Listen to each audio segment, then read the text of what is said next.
Hi guys. Okay, well, since it's such a beautiful day, I thought I would come out and say hello and make a video. I'm sorry that my hair is doing crazy 1982 things. I've just washed it and it's drying naturally and I look a bit like a scarecrow. So I hope you can hear me okay. I'm filming this off my new phone, which is a Sony Xperia T, and I don't know how well the microphone will pick things up. So hopefully it'll all be good, and hopefully it's not too scary that you're so close to my face, because it's yeah, there we go. That's probably a little bit better. Anyway, spirits, haunted dolls, all that jazz. That's what I wanted to talk to you about today. I have been watching a few videos on my phone throughout the day, and in my subscription list, you know how at the top of the subscriptions now it tells you, about new videos that you haven't seen, but they're new videos. And I saw one from CharlieSaysGo, and it was entitled Haunted Dolls, and I ummed and ahed whether to click on it. And I ended up clicking on it. The reason I ummed and ahed about clicking on it is because anyone that knows me in my private life will agree with this. I'm pretty terrified of dolls. Quite ridiculous, but perhaps not so much. So I clicked on it and I thought, come on, be brave. So I clicked on it and I watched the video, and it's inspired me to make this video, and it's very, very interesting.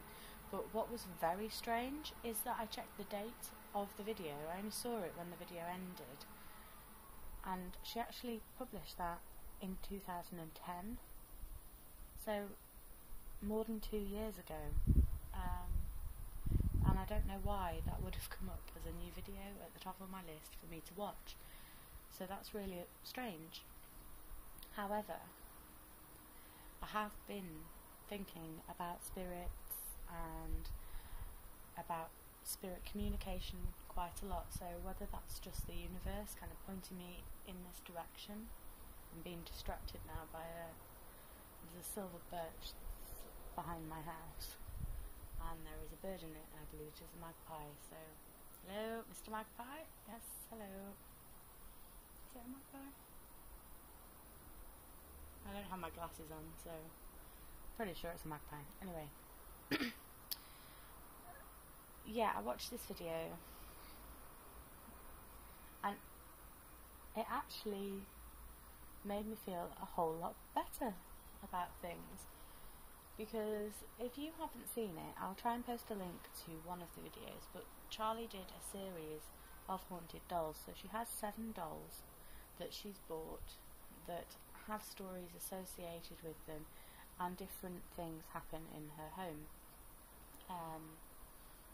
And basically the dolls have the spirits of some children in them, and you should go and watch the videos. I can't do them justice, but you should go and watch the series. They're very interesting.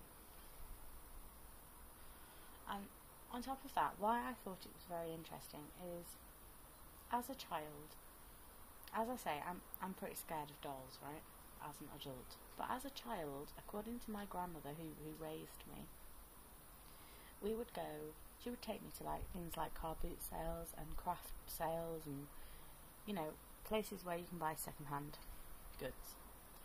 And whenever we went, I would always find a doll, and I would say to her, we have to get this doll. She needs a new home, or he needs a new home. He doesn't feel loved. He needs to come home and be loved and looked after.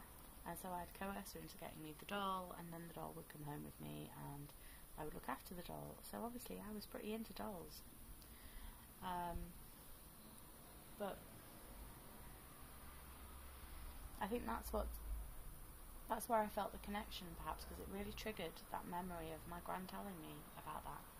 And obviously Charlie was going to get these haunted dolls to give the spirits and to give the dolls a home, give them love, and she looks after them. But the thing is, when did I stop loving dolls? When did it change from me loving dolls and going and collecting them and looking after them to me finding them quite a scary prospect. And I'm wondering whether it is due to, I've got some relatives in Canada, and for either birthday or Christmas, I don't remember, but for one of those events, they sent me a porcelain clown doll that sort of, it's sat down, and it has a little winder on its back, and a porcelain head, and it's dressed in a purple and pink, I can picture it so clearly, a purple and pink clown outfit with sort of white polka dots on it, and obviously the porcelain face is painted in a very clown way. I very much got a masculine feeling about this doll, and when you wound up the winder that's just behind its bottom, it plays a tune, and I'm pretty sure it was the tune to It's a Small World. And I think its head's supposed to do this.